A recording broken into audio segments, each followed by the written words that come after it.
Hey dudes, welcome to Splat from the Past, the only 80s themed horror and sci-fi show where things can get totally radical. Today, we are going to take a journey all the way to the 70s. Today is a very special episode of Splat from the Past. But first, let's take a trip down memory lane, shall we?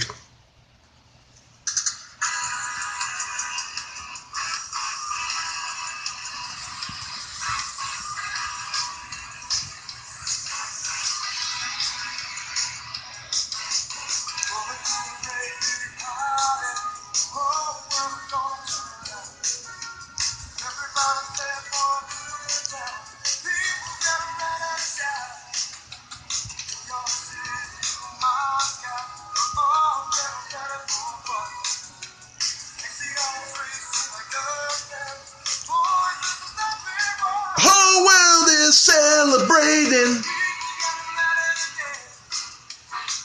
Whole world is celebrating night. Yes, the whole world is celebrating. And I am your host, Tommy Throwback Kovac. And I'm going to do something that I have not done on the show yet. I am going to read some fan mail. Yes, Tommy Throwback Kovac has fan mail. And the first letter I read comes from Vladimir in Winchester, Pennsylvania. And he writes, "Dear Tommy, how are you? I love your show.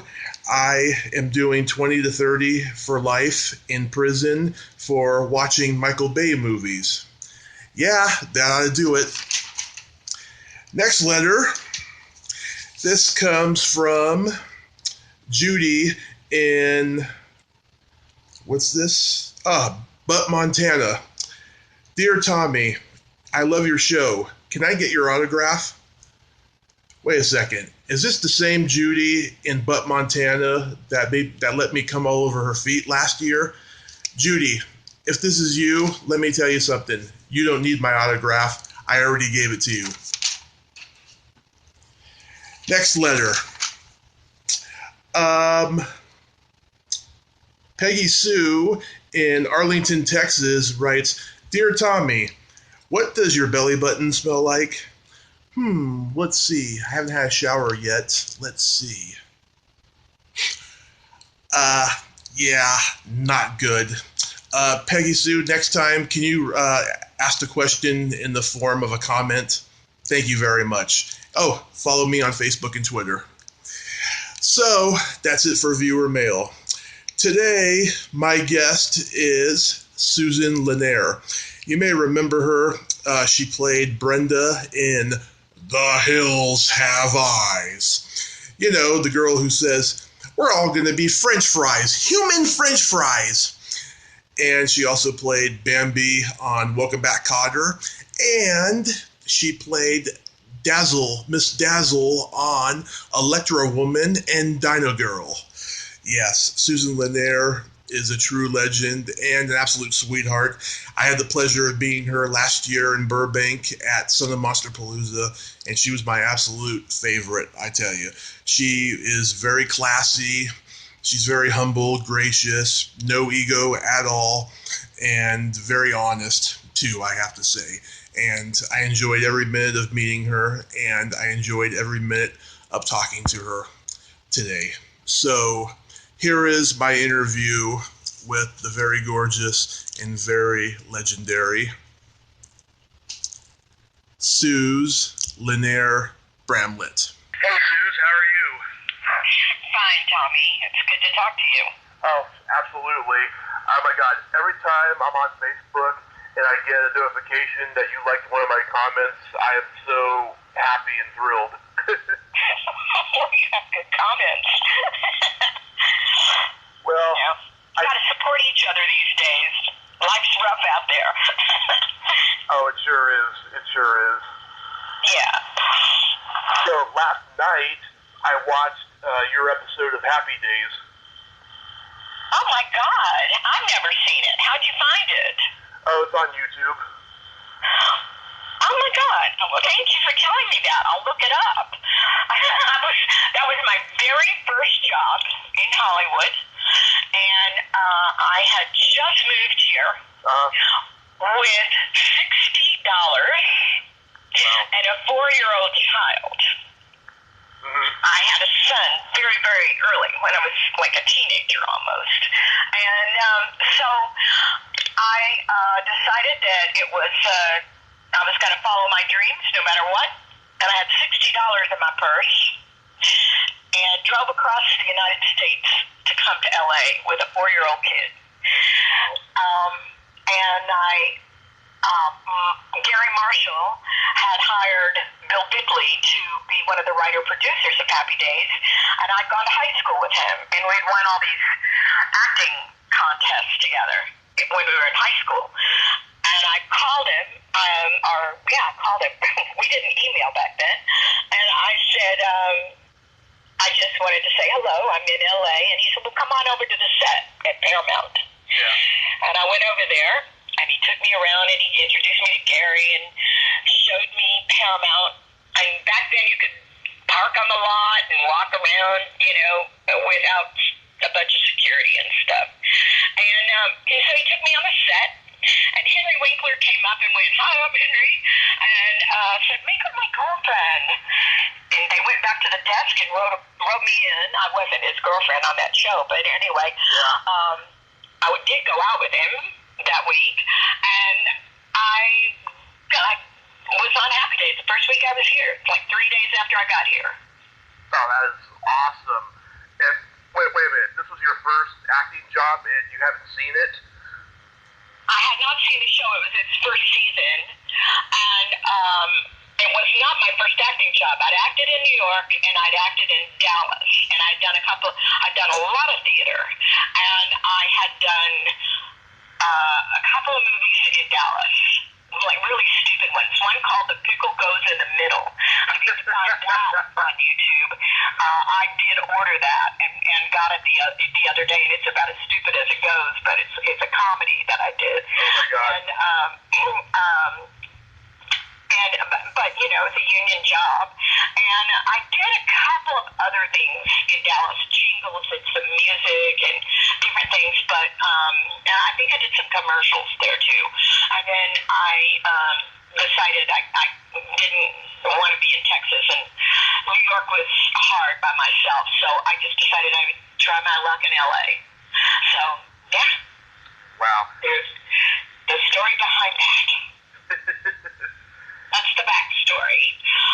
But I'm forever grateful for Bill Bickley, who was the producer-writer of the show. And as it turns out, some of the friends that I made, like the third day I was here on the set, Ronnie Helen Marshall, Gary's sister, is still a really, really dear friend of mine. So, and, you know, I was friends of Gary's through her. And so it, you know, it's like being in the right place and you know, tapping it and not being afraid to call the people you went to school with and go, hey, how you doing? Yeah. And I also watched your episode of Three's Company that didn't air. No, that was a big disappointment. You know, that was a hard one for me, because I think I was really not given a fair shake on that. You know, rejection is a huge part of this business, and you have to learn to accept the rejection that comes along with the kudos and the rewards. So you have to be very thick-skinned to be an actor and a survivor in this town. And I had only 3 days to rehearse, and on that pilot, I had a huge part. And they already had a girl named Suzanne, not Suzanne Summers, you know, another girl. And I can't remember her name. And so they fired her, and they weren't happy with her.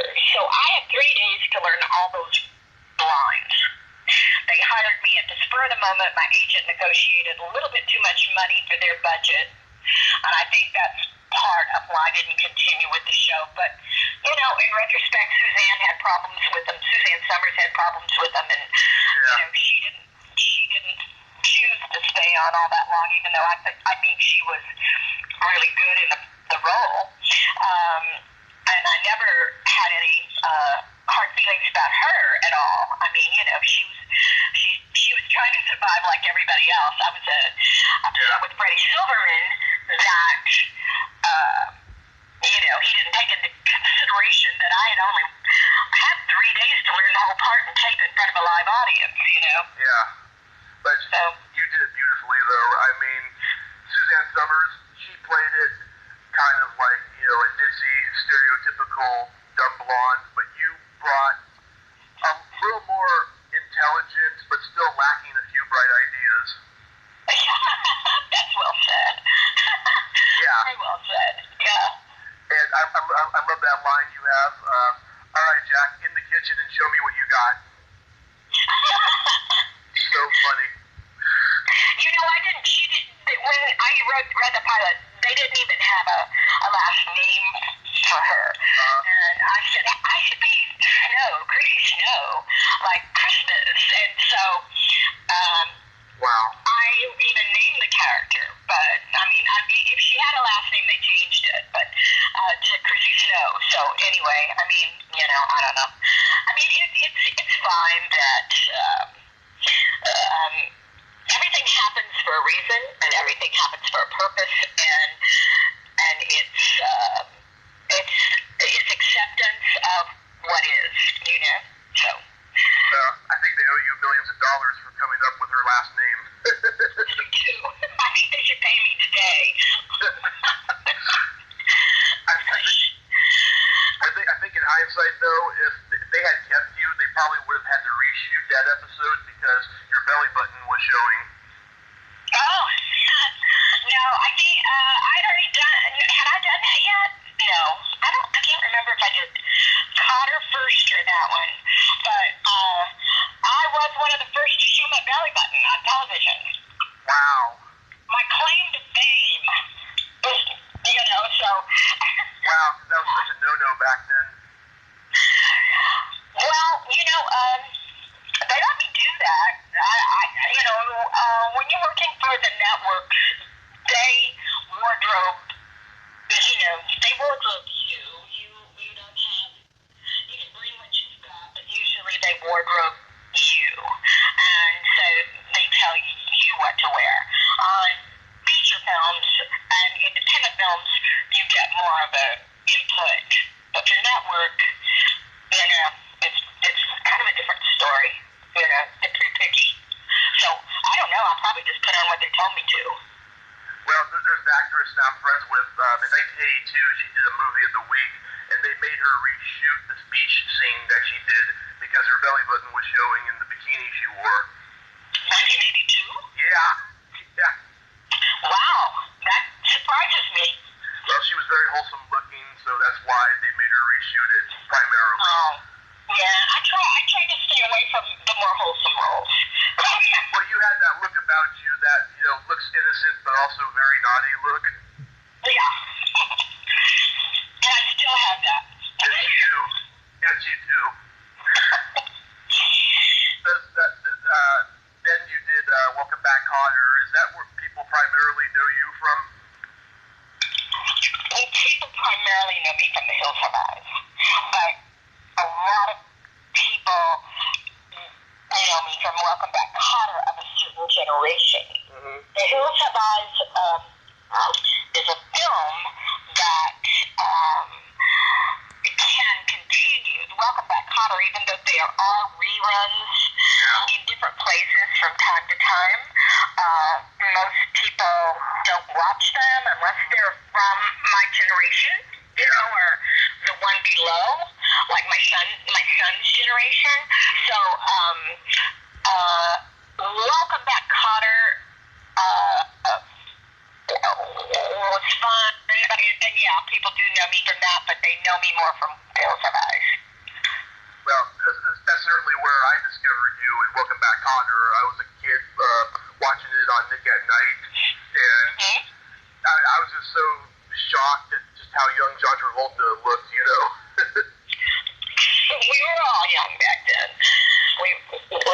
we were all pretty young back then. So, and we all got along really well. Mm-hmm. You know, we had a really good time.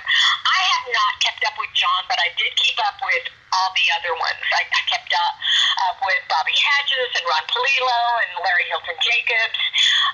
I even saw Marsha Strassman from time to time. And, you know, of all of those that I just mentioned, Larry and I are the only ones still here.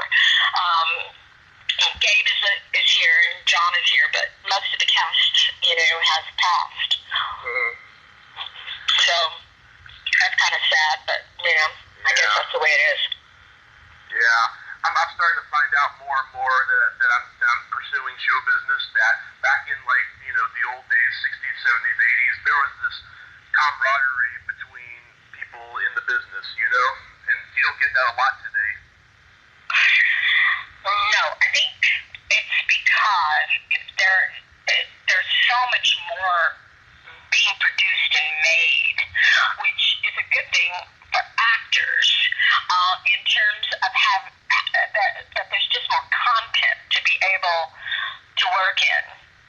Mm-hmm. However, I would say that a lot of that content is cast within circles of friends. You know, you try to use your friends first. I think everybody tries to do that. I just did a short with Jodie Sweetin, and the writer used to be, I taught acting for a while, and the writer was in my acting class and is the son of a friend of mine, a dear friend of mine, and it wasn't really a matter of auditioning, it was a matter of coming in and doing a table read and then everybody deciding, oh yeah, you've got to play the mom. And, you know, this town is so much who you know. Yeah. I agree. Yeah. I am, you know, sitting home. I know some brilliant actors that would not play the game back in the day, and they chose to sit home and wait for the business to open up for them because they were so talented. It doesn't work that way. Yeah. There was certain stars who didn't play the game and got lucky and became huge, like James Garner. He certainly did that. Yes.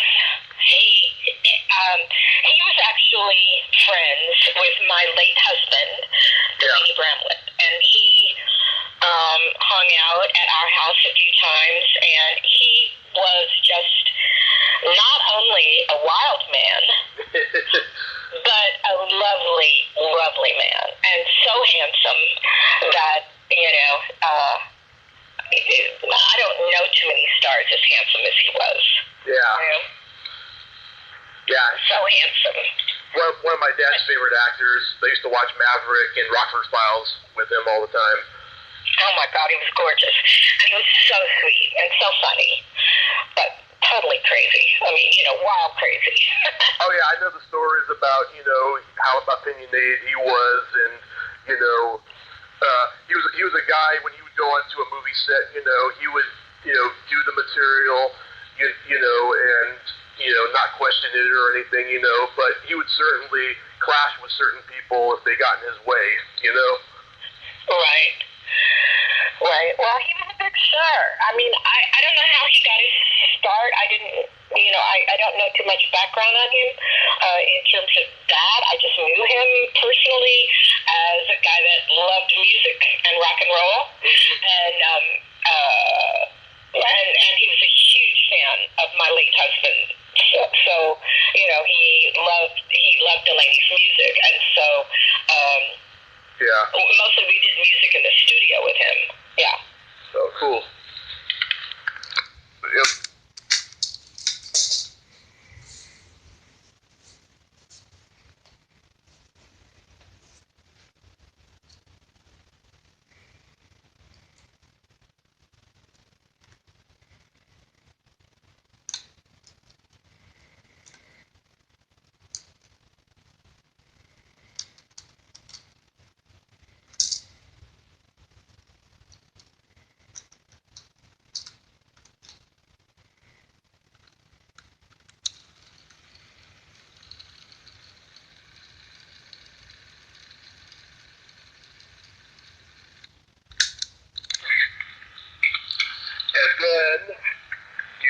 classic, The Hills Have Eyes.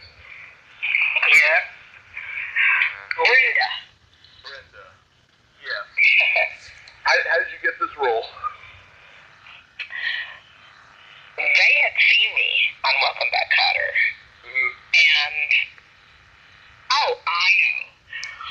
The casting director was Gus Shermer, but he was hired by Carol Propp. And Carol Propp knew me, and she knew my work from TV, and we also hung out, the casting director. And she referred me to Gus Shermer, who called me into the room to meet Peter Rock and Wes Craven. And so that's how I got that part. And as soon as I walked in, it was almost like a done deal. They just said,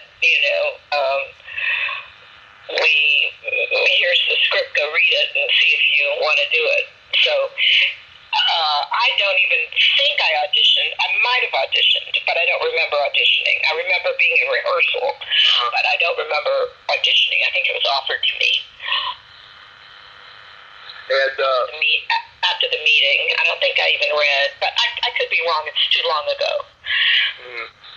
Yeah, I mean, when it came out, people called it a Texas Chainsaw Massacre ripoff, but I don't think it is. I mean, it's easy to say that because it's a cannibal family that these people encounter, but it's different than that movie, I think. Well, I'm going to be really honest with you and your listeners is that I was not impressed with the script. My agent read the script and just had a fit, not wanting me to do it. He said, if you do this movie, it will ruin your career. People don't do cheap horror movies like this. You're on a roll, don't do it. And he fought me tooth and nail. And I had done a lot of television, and I really wanted to segue into film. And when I knew that it was starring Susan Lanier, I thought, well, this is my chance to actually star in a movie, and maybe it will lead to a lot of other movies, And I think that Wes Craven got really, really lucky on The Hills Have Eyes. I know it was his second film, but he cast it with good actors, and he left out. This film was not that well received when it first came out. Yeah. It didn't get bad reviews, but the film picked up momentum over the years. Yeah. And picked up fans. It was like a rolling stone, just picking up people along the way. The fact that it's still called a classic kind of stuns me because it is entertaining, particularly for the time, but it's not, it's not, I don't know. I think he got really lucky. I think he just cast it well, and we did a lot of improv on that movie. And so, he knew how to cast it well, that's for sure. And so he got really lucky with that movie. Oh, absolutely. I mean, he's a genius, and there's nobody like him, and it's just so sad that he's gone because nobody can be Wes Craven. I mean, he was a true original in the world of horror. Yes, he was. He was, and a lovely person. He seemed like it. Yeah, he was a really, really, I met with him over the years after The Hills Have Eyes. I think we got together in 2000. We did a talk, audience participation Q&A in Santa Monica in 2002 or 3, and then I saw him again a couple of times, and he was always just so sweet. And I had so much fun meeting all you guys last year at Southern Monster Palooza. It was fun meeting you too. It's kind of sad that Robert Hedges doesn't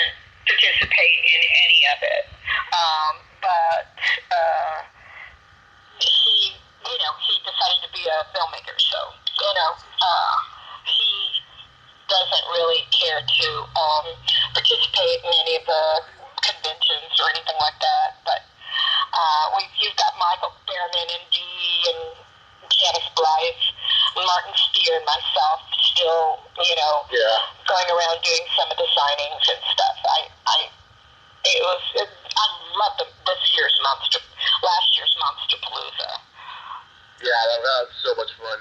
Yeah. Are you going this year? Oh, absolutely. I'll probably go and meet friends, but they usually like to alternate people that are signing and stuff, so I don't know that I'll be doing that. Yeah, you're my favorite of everybody I met last year. Oh, thank you. That is so sweet. Thank you so much. It was fun. I'd love to go occasionally. I'm not a con person that much, Yeah. I don't love to be in huge crowds, and so I do probably fewer cons than conventions, than horror conventions is what I'm talking about, than, say, Michael Berryman, who loves to go, and Dee Wallace goes all the time. Mm-hmm. I'm much more into writing and doing music these days than to fly across the country and be in a huge crowd and sit there all day and shake hands. It was lovely that it was in Burbank and I could just go to Burbank and, not go far away. But I do them. I do them sometimes. Yeah, I bet. I like to do maybe 2 a year, but some of these people want to go every weekend, and that would just drive me crazy. Yeah, there's a lot of people who only like to go 2 a year because going every weekend drives them crazy, But I met Dee again back in February at a Comic-Con, and at first she didn't remember me, but then once I told her about this happy birthday message I sent her on Facebook, then she remembered me. Oh, that's cool. Yeah. Yeah, she's lovely. Yeah, she's very nice. I just did I did the movie Cut with her daughter a few years ago, and her daughter reminds me, they do look a little bit alike, but they sound identical. And Gabrielle is a wonderful actress, and so we had a lot of fun. It was ironic that I worked with Dee in 1977, and then Dee's daughter in 2000. I don't know what 17 was. 13, I guess we did it, or 14. 2014. I worked with Gabrielle. So I think that movie might be 2 or 3 years old now. I'm not sure. Mm-hmm. Have you seen Cut? No, I'd like to though. Oh man, it is really a good movie. It's a really good horror movie.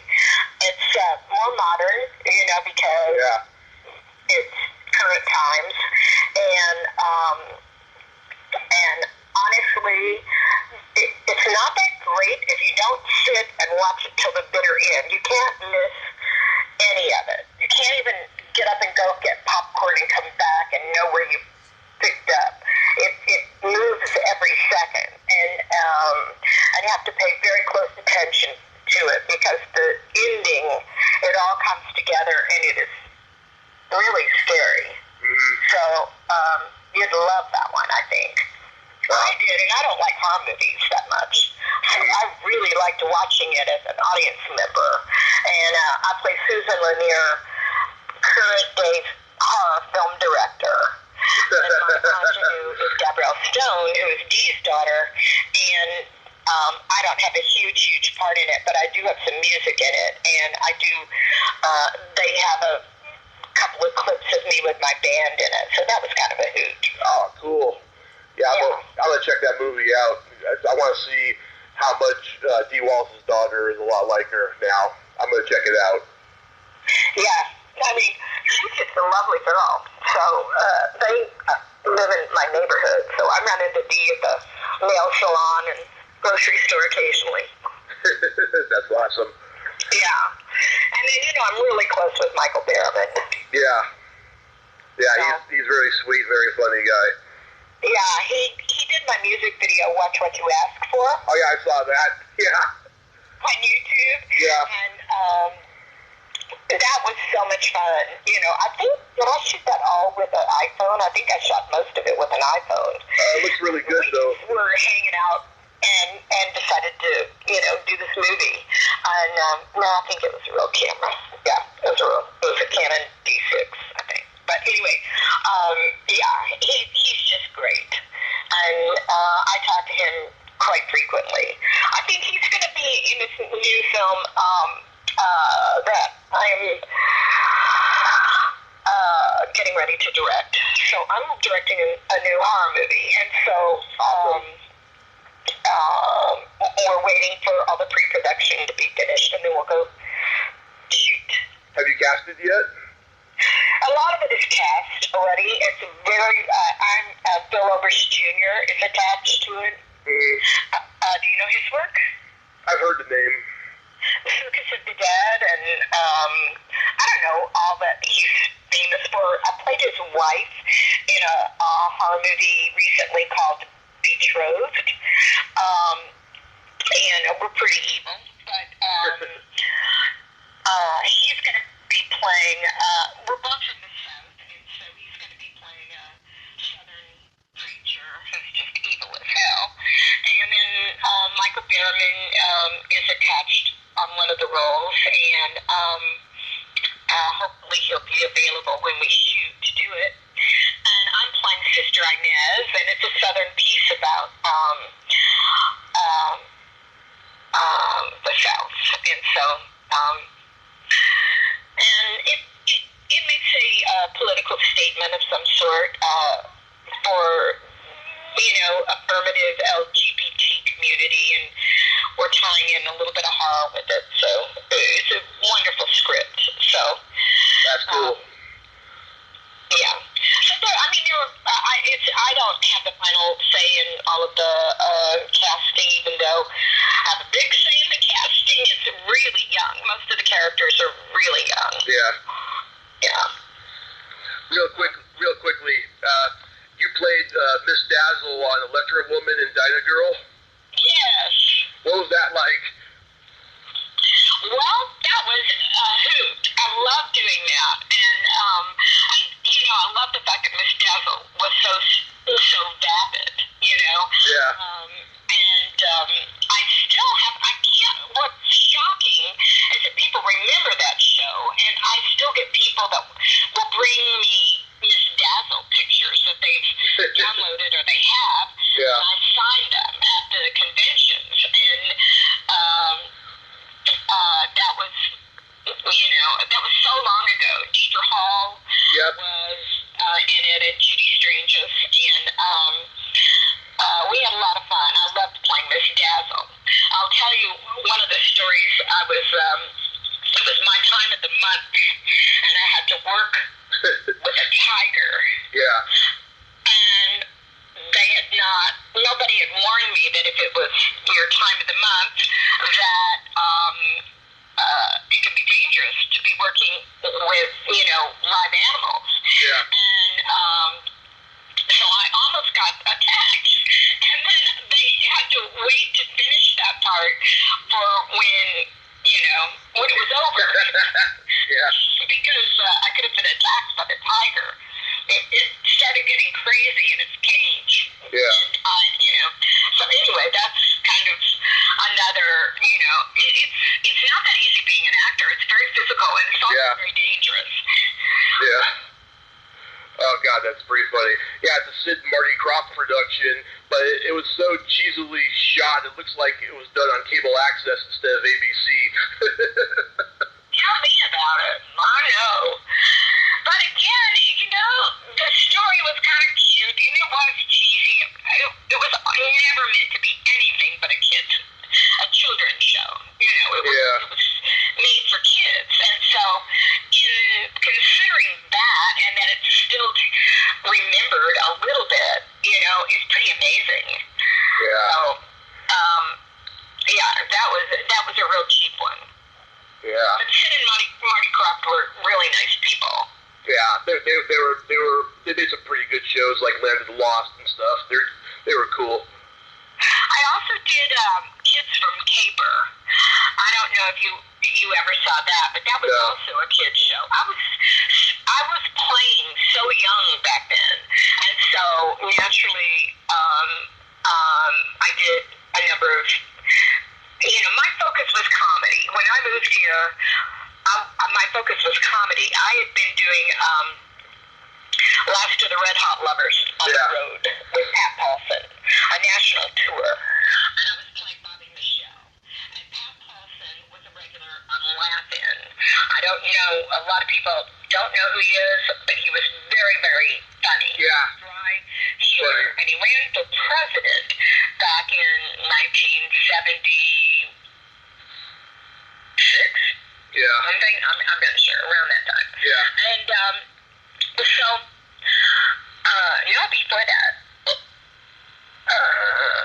4 or 5, I don't know, anyway, somewhere there. Anyway, and so, you know, my forte was comedy, and I'd never been to LA, and his agent came and saw me, it was with ICM, came and saw me work, because I was getting great reviews in the show everywhere we were going, and said, you've got to move to LA and do comedy. And I went, yes. So I did so much comedy. And well, Suze, I thank you so much for taking the time to talk to me. oh, Tommy, it's so sweet for you to interview me, and I look forward to seeing you at the next Monsterpalooza. Yes, and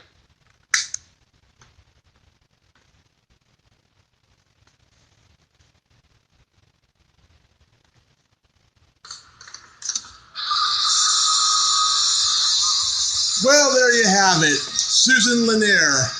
We lost a tiny little portion of it towards the end, so that's why it ended a little abruptly and awkwardly. But I think it turned out fine, don't you? Thank you so much, Suze. I appreciate the time you took to let me interview you. You're very informative, very smart, very funny, and I thank you so much for taking the time, Suze. Love you. Anyways, that's all the time we have this week on Splat from the Past. Or today, at least. We'll see what tomorrow brings. Anyways, till next time, this is Tommy Throwback Kovac saying, there's no shame in living in the past, because the present sucks. Later, dudes.